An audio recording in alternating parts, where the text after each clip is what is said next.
Hello, everybody. This is Pascal from Interreality Studies. Hola a todos, soy Pascal de Interwar Reality Studies y hoy estoy hablando con el Dr. Richard Overy, profesor honorario en la Universidad de Exeter e historiador de la Segunda Guerra Mundial. El profesor Overy ha escrito muchos libros y acaba de publicar recientemente la gran obra Reign of Ruin, Tokyo, Hiroshima and the Surrender of Japan, en la que analiza no solo la bomba atómica, sino también el contexto más amplio de los bombardeos aéreos, la situación militar en 1945 y el proceso político que llevó a la capitulación de Japón ante las fuerzas estadounidenses, lo que finalmente puso fin a la Segunda Guerra Mundial. El proceso de rendición es lo que queremos tratar hoy. Así que, profesor Overy, bienvenido. Gracias. Thank you very much for taking the time for this. Muchas gracias por tomarse el tiempo para esto, porque escribió este libro fantástico y muy fácil de leer sobre lo que ocurrió hacia el final de la Segunda Guerra Mundial. En Europa, a menudo se olvida que hubo un frente asiático y que en realidad solo la capitulación de Japón puso fin finalmente a esta enorme tragedia en 1945. ¿Cuál fue su motivación para escribir este libro, en el que se centra en algo más que Hiroshima? Which you focus on more than just Hiroshima. Bueno, mi motivación en realidad se remonta a hace 12 años, cuando publiqué mi libro sobre la guerra de bombardeos en Europa. Quería que fuera un libro general sobre la guerra de bombardeos, incluyendo la guerra en Asia, pero mi editor dijo que el libro ya era demasiado largo, y lo era, y se negaron a permitirme incluirlo.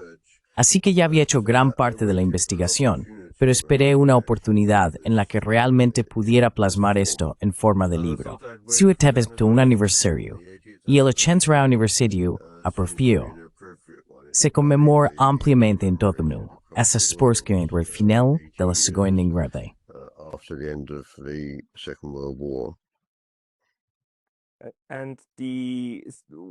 ¿Y cuál es para usted la importancia de las campañas de bombardeo? Quiero decir, también se llevaron a cabo en Alemania, por supuesto, y fueron, y siguen siendo, una parte muy controvertida de la Segunda Guerra Mundial. Existe, por supuesto, este argumento muy persuasivo de que eran necesarias para poner fin a la guerra rápidamente y forzar la rendición de las potencias del eje. Pero ¿cuál es su opinión, su punto de vista y su análisis al respecto?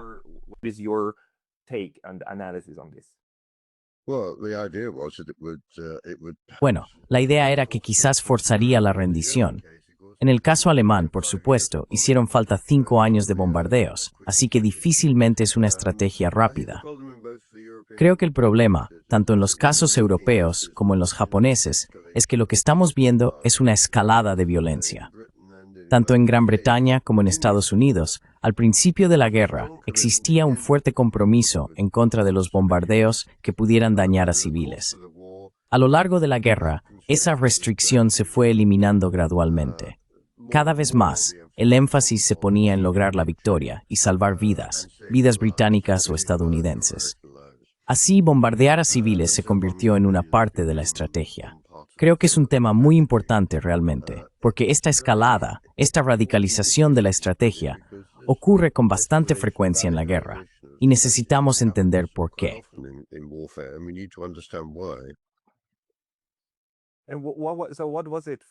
¿Qué significó para los aliados? ¿Qué significó específicamente para los estadounidenses que, recordemos, entraron en la Segunda Guerra Mundial solo en 1941, después de ser bombardeados en Pearl Harbor por los japoneses? ¿Cuál fue el proceso para que Estados Unidos dijera realmente, de acuerdo, ahora vamos a realizar bombardeos sistemáticos, especialmente también en Asia?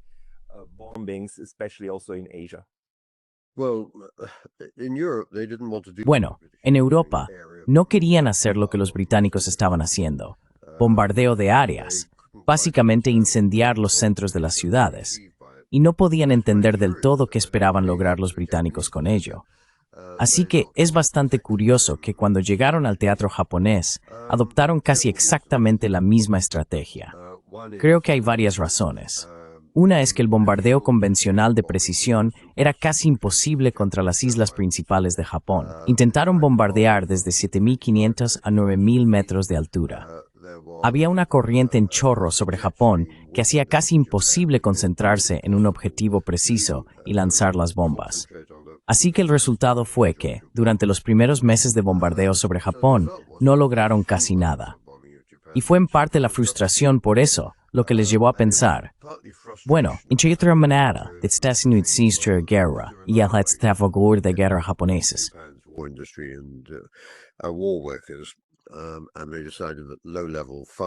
Y decidieron que los bombardeos incendiarios a baja altura serían lo más efectivo. Ahora bien, por supuesto, existía la consideración moral, pero realmente la dejaron de lado por varias razones. Una, porque querían terminar la guerra rápidamente y salvar vidas estadounidenses. Dos, porque creo que tenían una actitud muy diferente hacia la población japonesa y hacia los japoneses en general de la que tenían hacia los alemanes. Sentían, creo, mucha menos restricción moral al matar civiles japoneses de la que habrían sentido en el caso alemán, porque para entonces tenían una imagen de los japoneses como básicamente un pueblo bárbaro que libraba una guerra inhumana, torturando y asesinando prisioneros de guerra, y así sucesivamente. Y esto creo, un clima psicológico que facilitó mucho tanto a los aviadores estadounidenses como al público estadounidense aceptar el bombardeo incendiario de ciudades japonesas.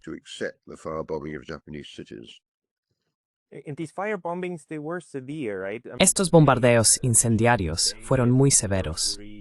Hoy en día, especialmente dado que se cumple el 80º aniversario de los bombardeos atómicos de Hiroshima y Nagasaki, a menudo se olvida que los propios bombardeos incendiarios mataron a tantas personas, sino más, que las bombas atómicas, especialmente en Tokio, donde en una sola noche murieron 100.000 personas en los barrios más pobres de la ciudad.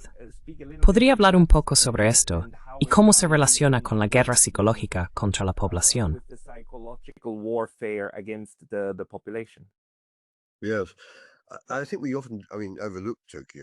Sí, creo que a menudo pasamos por alto Tokio.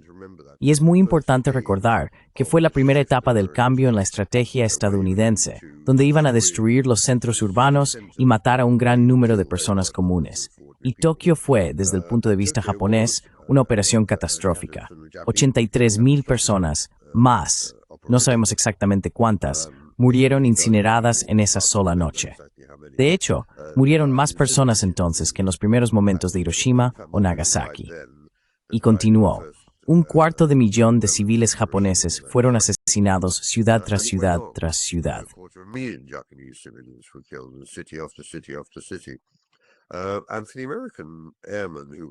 Y para los aviadores estadounidenses que lideraban la campaña, en particular el general Curtis LeMay, él estaba convencido de que unos pocos meses más de bombardeos destruirían casi toda el área urbana de Japón.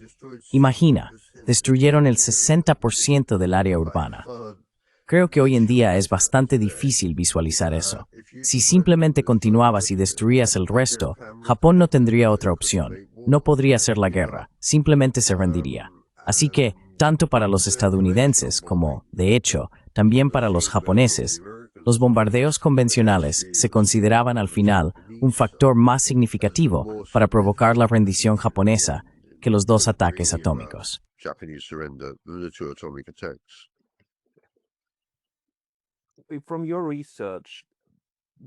Según tu investigación, ¿cuáles eran las expectativas al respecto, especialmente por parte de los japoneses?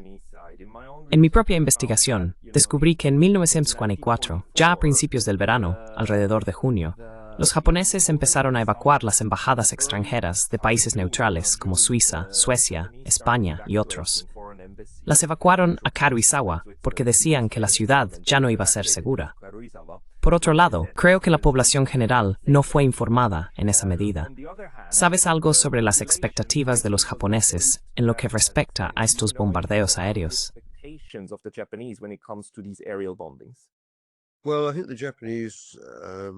Bueno, creo que los militares japoneses, cuando analizaron lo que los estadounidenses iban a hacer, en realidad estaban bastante confundidos sobre cuál sería exactamente la estrategia americana.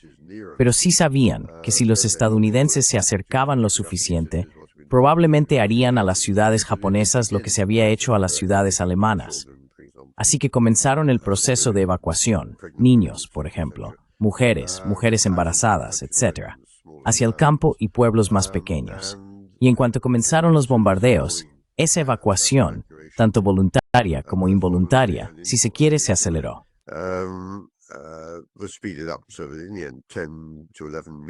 Así que al final, entre 10 y 11 millones de habitantes urbanos japoneses terminaron en el campo y en pequeños pueblos, una transferencia de población extraordinaria. De lo que no estaban seguros, por supuesto, era de la tecnología, porque no tenían agentes en Estados Unidos que enviaran información a las autoridades de inteligencia de Tokio.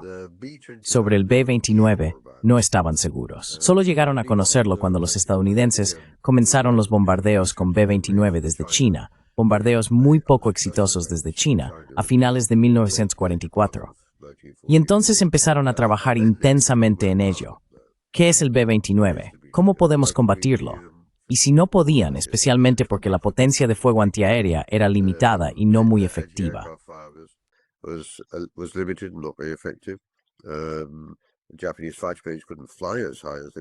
Los aviones de combate japoneses no podían volar tan alto como los B-29, así que, en cierto sentido, se encogieron de hombros y esperaron a ver qué sucedía. Y por supuesto, lo triste era que no había mucha defensa contra los B-29. Bombardeaban de noche, volando bajo. Los cazas ligeros japoneses eran muy ineficaces. La gran mayoría de las pérdidas en el lado estadounidense se debieron al clima, fallos técnicos, accidentes y similares, no a la resistencia japonesa. Así que sí, los japoneses sabían que esto iba a ocurrir. Tomaron algunas medidas, pero en realidad había muy pocas acciones que pudieran haber tomado para mitigar lo que los estadounidenses estaban decididos a hacer.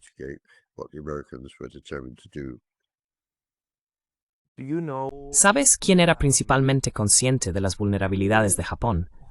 Porque una de las cosas que mucha gente no se da cuenta es que Japón estaba extremadamente fracturado en lo que respecta al proceso político. Tenías al ejército, tenías a la marina, que eran básicamente centros de poder independientes.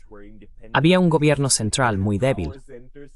Y sigo repitiendo, mira, entre el 31 y el 45 hubo 13 gabinetes diferentes. 13 gabinetes. Prácticamente se derrocaba un gabinete cada año. Y luego también estaban los 10.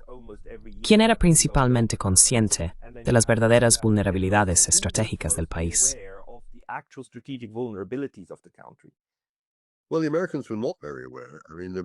Bueno, los estadounidenses no eran muy conscientes. Quiero decir, había personas en el Departamento de Estado que tenían experiencia en Japón y que intentaron dar una imagen diciendo, miren, realmente no entienden la política y la cultura japonesas. Pero había una fuerte sensación, especialmente entre los militares, después de años en el Pacífico, luchando contra lo que consideraban un enemigo fanático, de que la población japonesa estaba unida en su fanatismo y que seguirían resistiendo hasta el final, suicidamente, incluso en las islas principales. Y eso tuvo un efecto desafortunado, porque significaba que los estadounidenses tenían que encontrar alguna manera de desbloquear de algún modo ese fanatismo, y así sucesivamente. Pero como has dicho, en realidad ocurría todo lo contrario. Había profundas divisiones dentro de la élite política, profundas divisiones entre el ejército y la marina, e incluso entre diferentes secciones del ejército y diferentes secciones de la marina.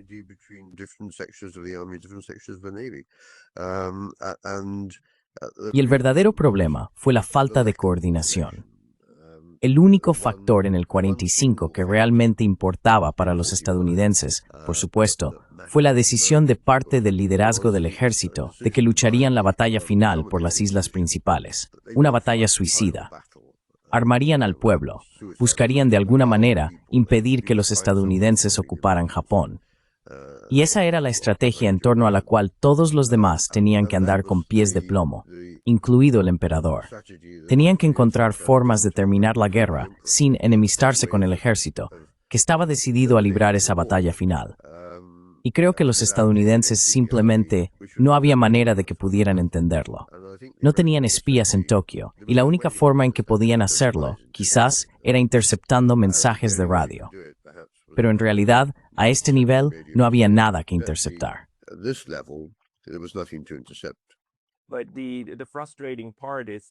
Pero lo frustrante es que hubo algunas personas, y diría que, ante todo, el embajador Joseph Grew, que sirvió durante 10 años en Japón. Luego, cuando fue evacuado en el 42, se convirtió en subsecretario de Estado en Estados Unidos. Él era el jefe de los llamados japanólogos, ¿verdad? Las personas que realmente entendían cómo funcionaba el proceso político. Y seguían diciendo, mirad, A, tenéis que asegurar a los japoneses que podrán conservar al emperador, y B, debéis aseguraros de que la Marina y el Ejército no hagan caer al gabinete.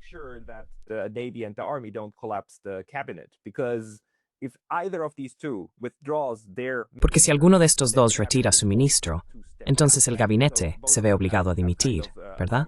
Así que ambos tienen una especie de poder de Damocles, esa especie de espada de Damocles, sobre el gabinete. Y eso fue algo muy difícil. Quizá pasemos ahora al proceso de lograr que los japoneses aceptaran rendirse, porque esto tenía que hacerse al unísono para que funcionara.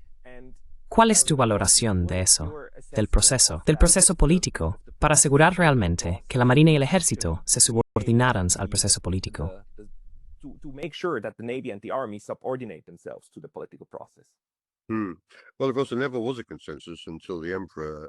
Bueno, por supuesto, nunca hubo un consenso hasta que el emperador convocó la última conferencia imperial a última hora del 9 de agosto, cuando les dijo, ya sabéis, tenéis que aceptarlo, tenéis que hacer lo que yo digo, lo cual, como sabéis, era realmente una posición inconstitucional. Entonces el ejército y la marina tuvieron que aceptar, más o menos, lo que había dicho el emperador. Pero hasta ese momento, sí, fue un proceso político muy delicado. El emperador era consciente de lo delicado que era. Konoe y otros políticos civiles también eran conscientes, no solo de lo delicado que era, sino de que, ya sabes, un día podrían acabar siendo asesinados. Y de hecho, muchos de los asistentes de Konoe fueron arrestados por la llamada Policía del Pensamiento a principios de 1945 bajo la acusación de derrotismo. Así que era un asunto muy delicado. La Marina estaba dividida.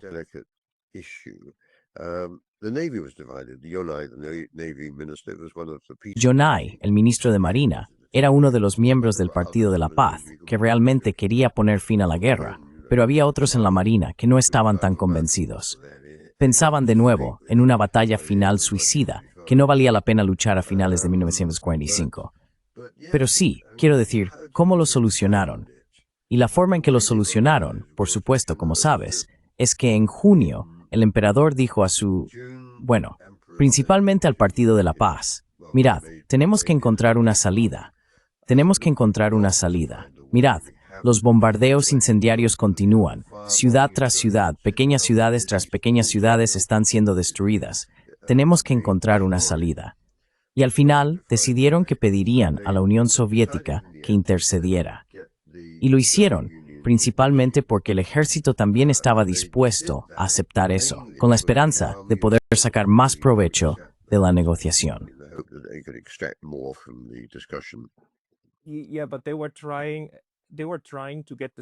Sí, pero estaban intentando recurrir a la Unión Soviética, con quien Japón tenía un pacto de neutralidad firmado en abril de 1941.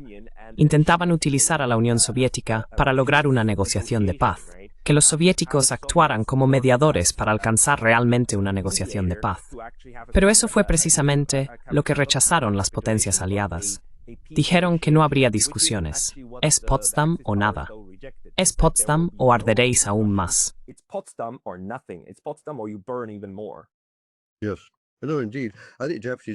Sí, efectivamente. Creo que los japoneses realmente no entendieron, y es bastante interesante al observar los registros históricos que nunca llegaron a articular claramente qué esperaban de la intervención soviética. Pienso que el emperador accedió en parte porque eso mantendría al ejército tranquilo, pero la esperanza era quizás poder encontrar alguna otra salida. Pero no cabe duda de que una vez que eso se vino abajo, una vez que la Unión Soviética declaró la guerra e invadió Manchuria, entonces todo terminó. Eso, creo yo, allanó el camino para el emperador. Le facilitó mucho más esa noche decir, vale, ya basta, mira a lo que nos enfrentamos ahora, incluso la perspectiva de una invasión comunista.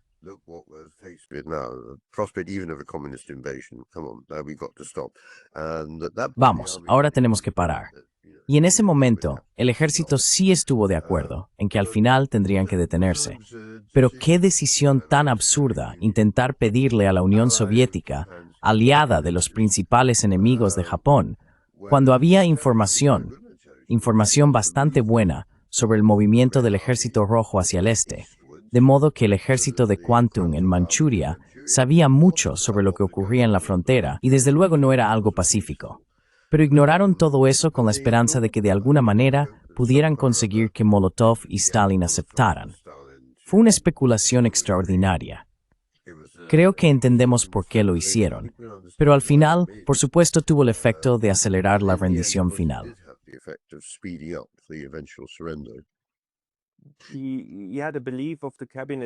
Sí, la creencia del gabinete, especialmente a nivel político, en la fuerza del acuerdo de neutralidad, que aún se suponía válido por un año más, era bastante fuerte. Y las instrucciones al embajador japonés en Moscú eran claras. Él dijo, no hay manera de que logremos que hagan lo que queremos que hagan. Pero el Ministerio de Asuntos Exteriores le dijo, a pesar de tus creencias personales, se supone que debes ayudarnos a conseguir que Stalin intervenga a nuestro favor.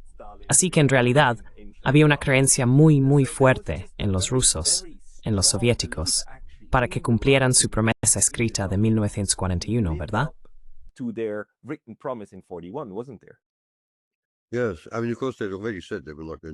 Sí. Quiero decir, por supuesto, ya habían dicho que no iban a prorrogar el Pacto de No Agresión de 1946, lo que de nuevo fue una señal clara para los japoneses de que, ya sabes, muy pronto la Unión Soviética se convertiría en su enemiga. Creo que lo que debemos reconocer es que en esa primera semana de agosto, incluso antes de Hiroshima y demás, había mucha confusión entre las élites japonesas. Realmente no sabían hacia dónde dirigirse. Tenían esperanzas extrañas, quizás esperanza en la Unión Soviética. Hirohito sabía que Japón no podía ser defendido adecuadamente. Todas las pruebas sugerían que la economía de guerra japonesa se estaba desmoronando. ¿Cómo iba a conseguir que el Partido de la Paz, el Ejército y la Marina se pusieran de acuerdo?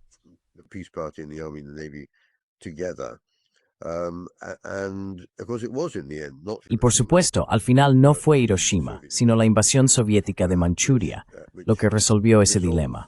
Hubo mucha confusión en esa primera semana y también después de Hiroshima. Nadie sabía realmente qué era. ¿Era una bomba atómica? Si era así, ¿qué significaba? El informe sobre esto solo llegó mucho más tarde, después de que, de hecho, el emperador ya hubiera tomado su decisión. Así que creo que debemos ver la situación japonesa en los primeros días de agosto, no como ya sabes, estamos decididos a luchar, luego vienen los rusos, oh no, nos rendimos, sino lo contrario. Estamos intentando encontrar una forma de terminar la guerra. Estamos luchando por salir del atolladero político, del atolladero diplomático, para poder hacerlo. Y la invasión soviética les permitió hacerlo. No creo que podamos argumentar que Hiroshima fue el factor decisivo.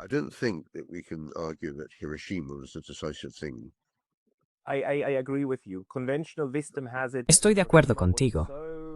La sabiduría convencional sostiene que Hiroshima fue tan catastrófica y tan impensable que hizo cambiar de opinión a los japoneses. Pero también, según lo que he leído, mi argumento sería, y me gustaría preguntarte si estás de acuerdo, mi argumento sería que Hiroshima fue, ante todo, conveniente para el emperador en su discurso, ya que podía decir, perdimos ante un poder tecnológico superior. Pero la verdadera razón militar cambió con la Unión Soviética. Eso fue lo que convenció al ejército y a la marina de que ahora iban a desmantelar Japón y que el país iba a ser destrozado. Pero desde el punto de vista del discurso público, la propaganda hacia su propia población, el emperador podía decir muy convenientemente, es una lástima, perdimos ante una mejor tecnología, porque estaba en la grabación, estaba en el disco de oro. Entonces, ¿tú cómo lo ves?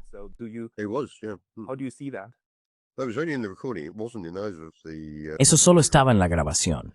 No estaba ni en ninguna de las conferencias imperiales del 10 de agosto, ni en la del 14 de agosto. Así que eso creo es bastante significativo. De hecho, hace más referencia a los bombardeos convencionales que habían causado más daños y seguían causando daños durante las 2 primeras semanas de agosto. Así que en la última incursión, de hecho, pudo pedir a los japoneses que se rindieran. Y sí, creo que fue conveniente para la emisión dirigida al pueblo japonés, porque necesitaba algo para convencer a los japoneses que habían recibido mensajes tan contradictorios a lo largo de 1945. Estamos ganando, estamos perdiendo. Aquí había algo que podía decirles, que ellos entenderían y que justificaría las decisiones que tenía que tomar.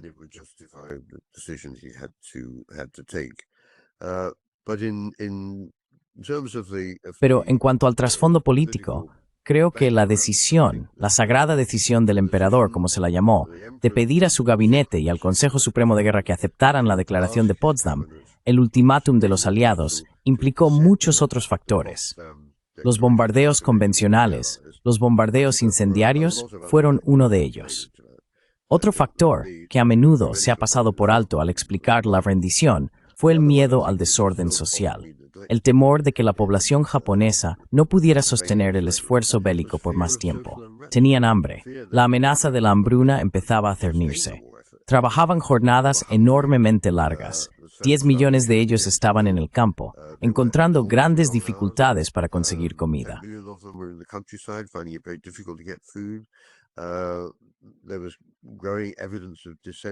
Había pruebas crecientes de disidencia y el temor de que de una forma u otra el esfuerzo bélico japonés pudiera terminar como el esfuerzo bélico ruso en 1917, creo que desempeñó un papel bastante importante. Y sabemos que una vez que los rusos invadieron Manchuria, Suzuki, el primer ministro, dijo: «Mirad, nos enfrentamos a la amenaza del comunismo, no solo en casa, sino que también viene del extranjero». Esto era lo último que la élite japonesa quería. Odiaban el comunismo. Y creo que un factor en toda esta historia es no dar suficiente peso a esa cuestión. Creo que el proemperador era muy consciente de ello, muy consciente de que su pueblo probablemente no podría sostener el esfuerzo eventual por mucho más tiempo.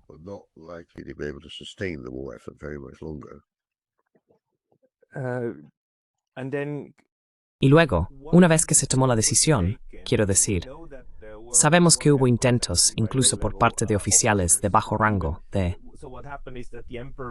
Lo que ocurrió fue que el emperador grabó su propia voz en un disco, que luego debía ser reproducido, ¿verdad? Y eso en sí mismo era algo inaudito, porque nunca antes se había escuchado al emperador en la radio. Y sabemos que después de la grabación, hubo oficiales que intentaron organizar una revuelta en el palacio y apoderarse de la grabación para destruirla, porque decían, tenemos que proteger al emperador de las influencias malignas de esos derrotistas que lo han capturado. Tenemos que protegerlo de sí mismo. Pero eso fracasó, por suerte. Y entonces el proceso de paz realmente empezó a funcionar de una manera que creo que subestimamos. Lo exitoso que fue el acto de rendición en términos de deponer las armas y detener los disparos. ¿Podrías hablar un poco sobre eso?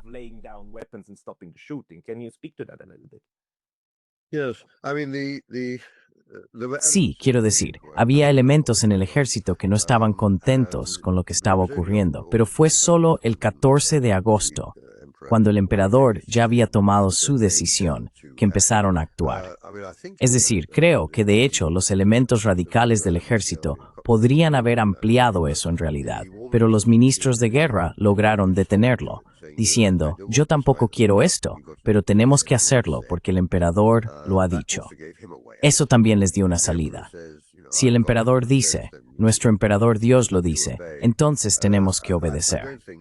No creo que el intento de golpe del día 14 fuera realmente un intento muy serio. Pero sí, la rendición, cuando llegó, creo que debemos ser conscientes de que, por supuesto, miles de soldados japoneses estaban muy contentos de poner fin a la guerra.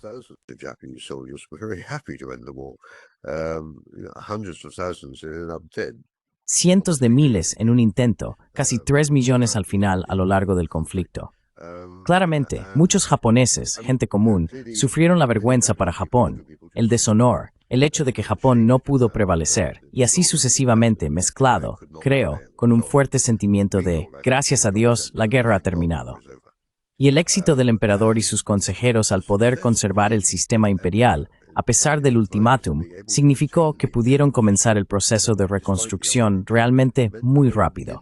Y creo que para muchos japoneses, la guerra había sido una experiencia terrible en los últimos años del conflicto, y ahora había terminado, y podían empezar el proceso de reconstruir un Japón diferente. Así que sí, al final, la rendición fue, desde el punto de vista japonés, una finalización exitosa de la guerra. But quite unthinkable if Pero sería totalmente impensable si retrocedemos, digamos, a 1942. Si alguien en el 42 hubiera dicho eso, no, mejor dicho, en el 43.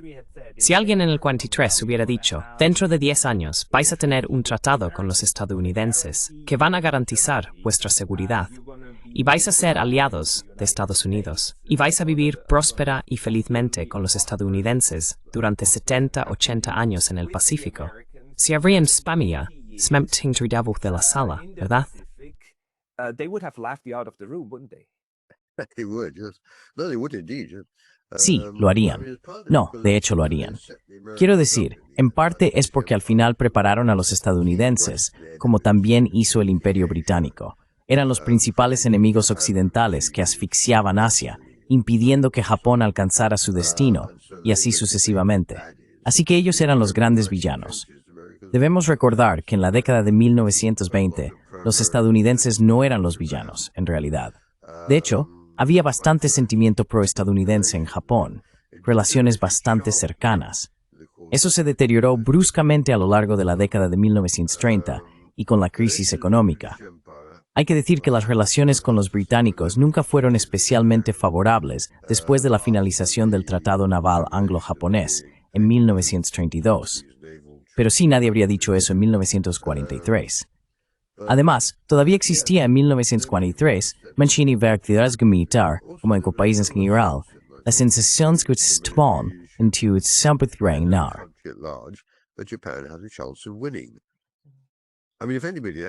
Quiero decir, si alguien realmente se hubiera sentado a hacer los cálculos y se los hubiera mostrado, sabrían que no tenían ninguna posibilidad de ganar, que si luchaban la guerra hasta el final, lo harían con grandes sacrificios. Pero en 1943, ese no era el mensaje que la gente recibía.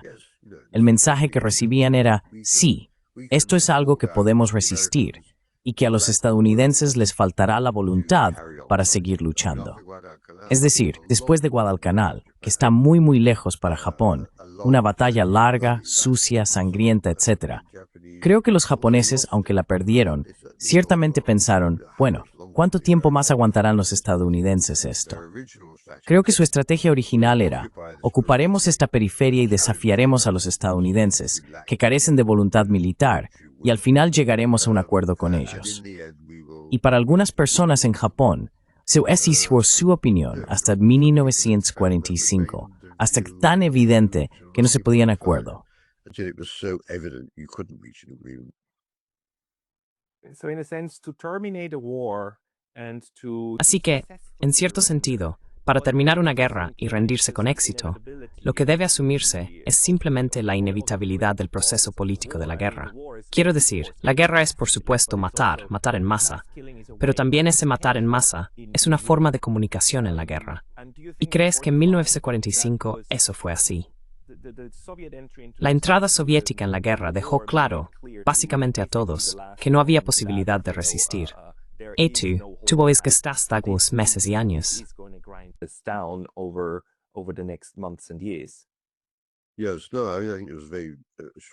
Sí, creo que fue una constatación muy contundente de eso, especialmente teniendo en cuenta que el ejército de Kwantung había sido el ejército de élite de los japoneses, y el ejército rojo lo atravesó como un cuchillo en mantequilla. Fue una blitzkrieg a una escala extraordinaria, en realidad, y la resistencia japonesa en China se evaporó. Así que sí, no hacía falta pensarlo mucho, rendirse rápidamente. De lo contrario, podrías tener al ejército rojo quizás en Hokkaido.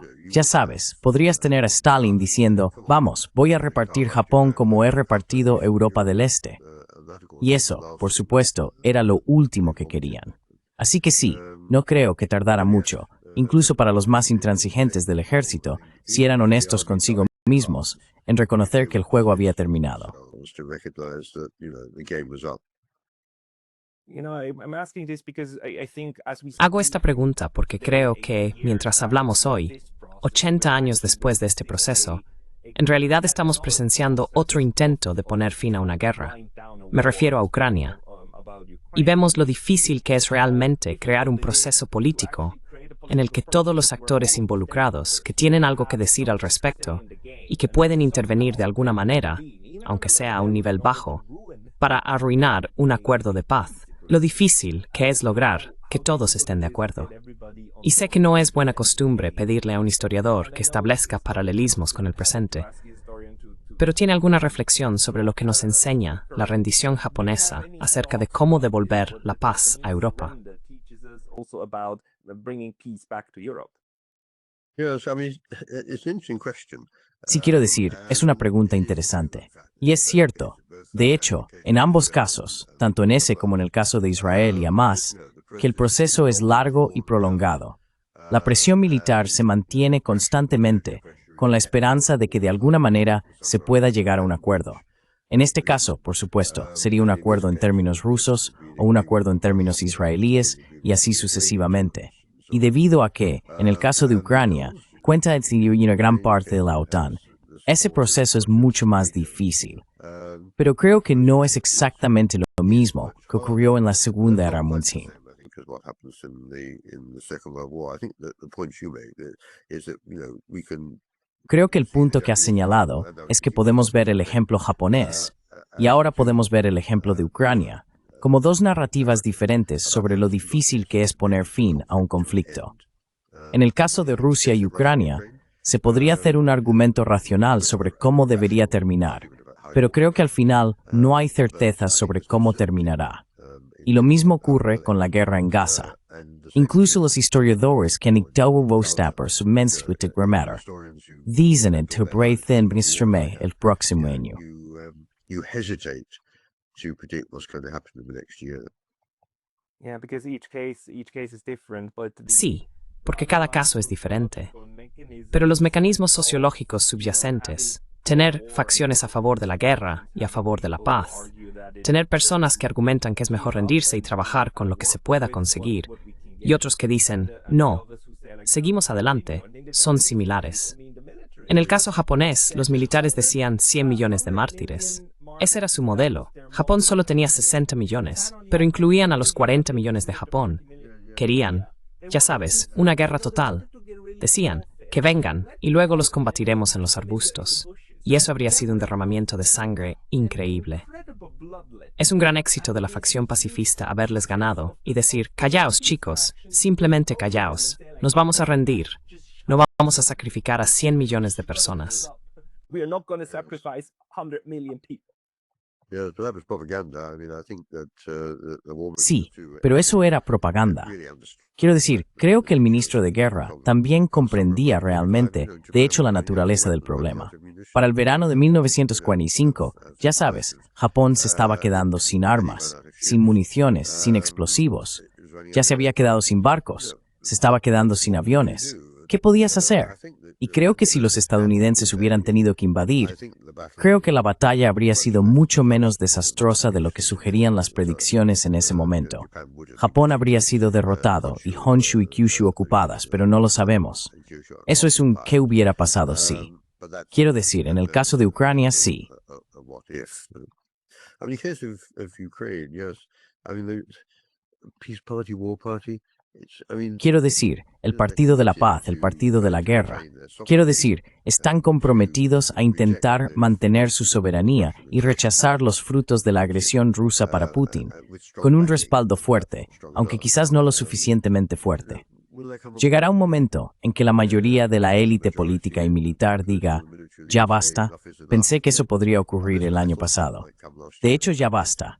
Nuestras pérdidas son demasiado altas. No tenemos perspectivas de expandir Rusia desde los territorios que Rusia ha ocupado, así que tenemos que intentar convivir con la realidad. Eso aún podría suceder este año. Pero para un historiador, sabemos tan poco sobre lo que realmente ocurre en los pasillos del poder en Kiev o en Moscú. Hay muchas suposiciones y sugerencias muy buenas, pero tendrás que esperar 100 años hasta que se abran esos archivos y podamos entender realmente ese proceso.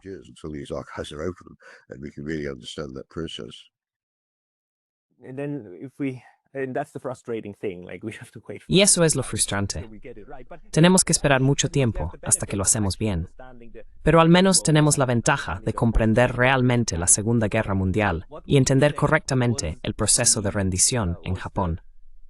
¿Qué dirías que fue el proceso para poner fin a esto y llegar al Missouri, donde los japoneses firmaron oficialmente el acta de rendición? Internamente, ¿qué fue lo más importante? ¿Fue la autoridad del Tenno? ¿Fue el hecho de que los militares se dieran cuenta de que no querían que Japón fuera bolchevizado?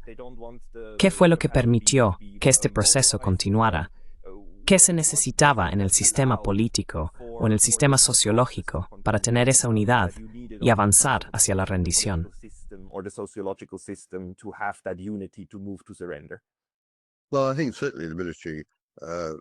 Bueno, creo que ciertamente los ministros, al igual que el emperador, dudaban de la capacidad de la población japonesa para resistir. Y desde luego no iban a convertirse en milicias armadas apostadas en las playas, intentando matar a cada estadounidense. Y creo que gran parte del liderazgo militar lo reconocía. Y eso fue cierto, por supuesto, en el imperio, cuando el emperador envió a todos los delegados a las distintas partes del imperio para decir: ya saben, hemos rendido, así que dejen de luchar. Y lo hicieron. Y creo que eso debió de desempeñar un papel muy importante.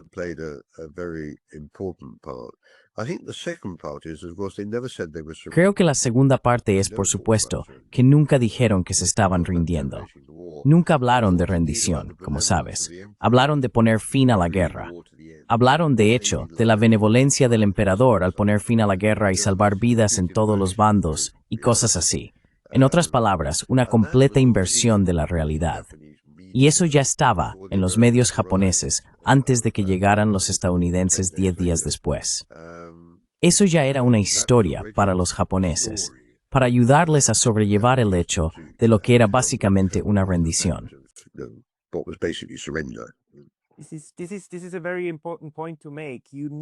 Este es un punto muy importante a destacar. Necesitas una narrativa de rendición. Necesitas una narrativa que haga que la rendición sea aceptable para tu propia población, ¿verdad? Para decir que no, este es el mejor curso de acción y que es una decisión soberana hacerlo. Y solo una anécdota. Tengo una profesora japonesa cuyo padre cumplió 100 años este año. Tenía 16 o 17 años en el 45, o quizá 18. Y cuando llegó la rendición, estaba destinado en una base militar en Honshu, no muy lejos de Tokio. Y cuando se transmitió la rendición, era el 15 de agosto.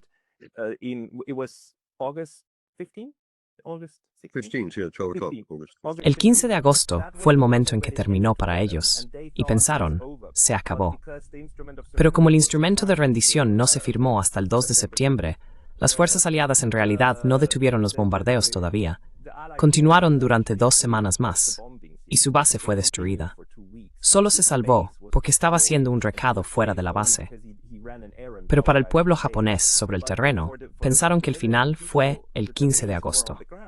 Así que, en cierto sentido lo creyeron. Brown pegaron. Vale, esto se acabó, sí. Bueno, los bombardeos no continuaron. Creo que la última incursión fue en la noche del 14 al 15, creo. Sobre la ciudad en grupos, pero aún había objetivos militares que estaban siendo atacados. De verdad, sí, ojalá lo supiera, y de número 6 nuevamente. Podemos hablar de esto por separado. Su versión es que la base fue destruida entre el 15 de agosto y el 2 de septiembre en el continente. Pero en cualquier caso, la cuestión es que para los japoneses, una vez que se les comunicó, todo había terminado. No, pero existe este curioso intervalo entre esa transmisión y la rendición de las armas y la llegada de los estadounidenses. Quiero decir, llevaban tiempo preparándose para esto, y me sorprende bastante que no se hiciera un mayor esfuerzo por llegar a las islas principales de Japón un poco antes, porque ocurrieron todo tipo de cosas. Hubo movimientos entre las Fuerzas Armadas diciendo, no, no vamos a rendirnos, no lo aceptamos, el emperador está mintiendo, etcétera, etcétera. Y tuvieron que ser disuadidos y desarmados, y así sucesivamente. Hubo amenazas de que, ya sabes, cuando los estadounidenses aterrizaran en avión, los kamikazes vendrían y destruirían los aviones a su llegada, etcétera, etcétera.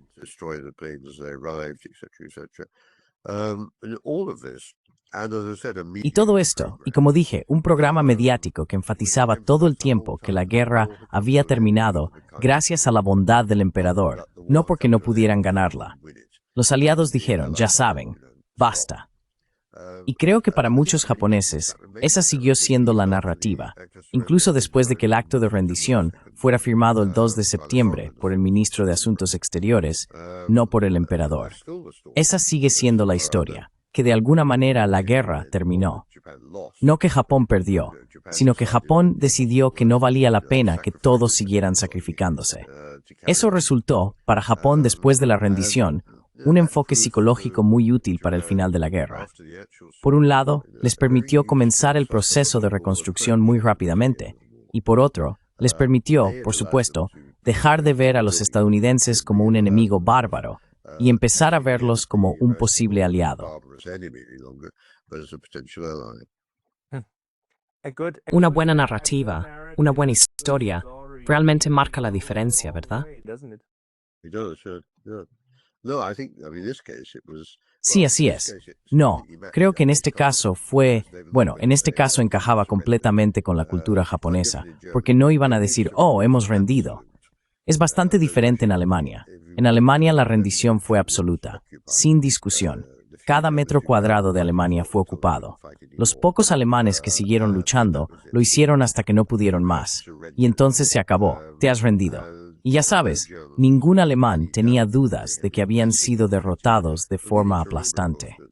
Pero debemos recordar, por supuesto, que Japón todavía tenía la mayor parte de su imperio bajo ocupación en agosto de 1945, que ningún soldado aliado había puesto un pie en suelo japonés. Y ya sabes, en lo que respecta al ejército japonés, todavía había 5 millones de hombres en armas. Así que, una situación muy diferente de la de Alemania. En Alemania no hay narrativa alternativa.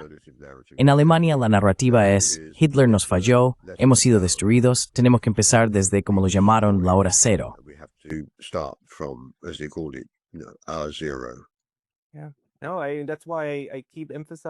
Por eso sigo insistiendo en que el caso japonés es el éxito más subestimado en la construcción de la paz del siglo XX. Que ellos fueron capaces de lograrlo, que fue posible. Era un país que podría haber seguido luchando, aunque habría sido autodestructivo, pero tuvieron la capacidad política de detenerlo. Sí.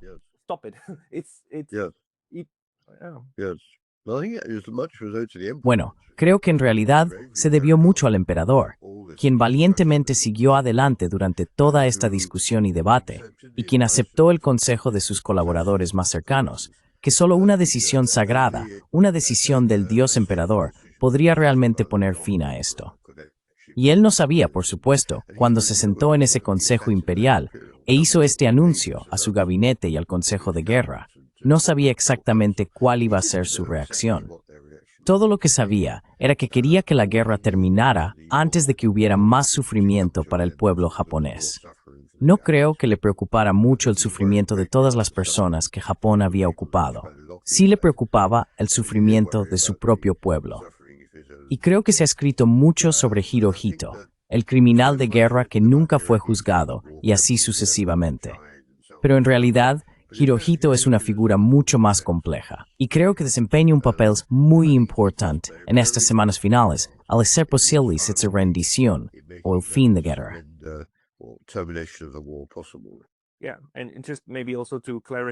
Sí, y quizás también para aclarar, nada de lo que decimos aquí pretende argumentar que los japoneses estaban haciendo algo bueno con su guerra. Quiero decir, fue increíblemente brutal. Japón fue increíblemente brutal con China, con grandes partes del sudeste asiático. La brutalidad de su guerra contra otros países fue horrenda. Pero aún así, la comprensión de que pueden existir procesos que luego conduzcan al restablecimiento de la paz es algo que necesita estudiarse más, ¿verdad?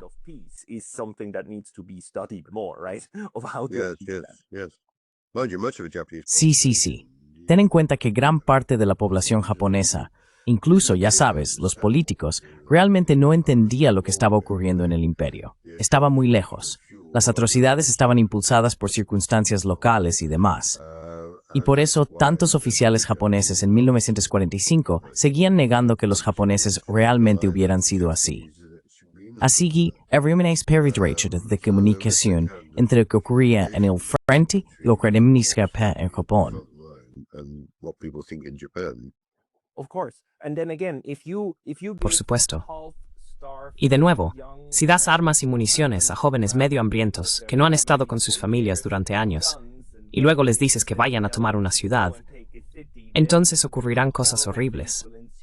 Así que debemos asegurarnos de que ese escenario nunca se haga realidad, que estos jóvenes no sean enviados a todo esto y terminen cometiendo estos crímenes de guerra. into all of this and then create these war crimes.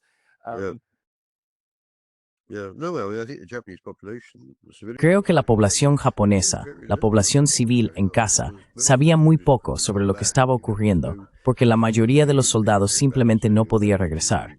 No existía un sistema de permisos. No volvían y decían, en realidad hemos hecho cosas terribles, pero no deberíamos contároslo. No lo hacían. Se quedaban atrapados allí. Y sí, quiero decir, se puede entender por qué. Vivían en condiciones atroces, cometieron atrocidades y fueron tratados atrozmente por su propio enemigo. Pero todo esto estaba muy alejado de Japón. Mientras que en Alemania, por ejemplo, la situación era bastante diferente, porque era una guerra continental.